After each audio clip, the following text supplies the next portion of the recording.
build quality is golden-ish, near golden. It's a thick cable. Yeah.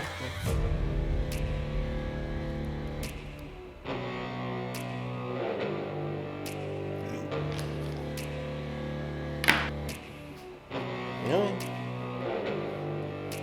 Seems fine.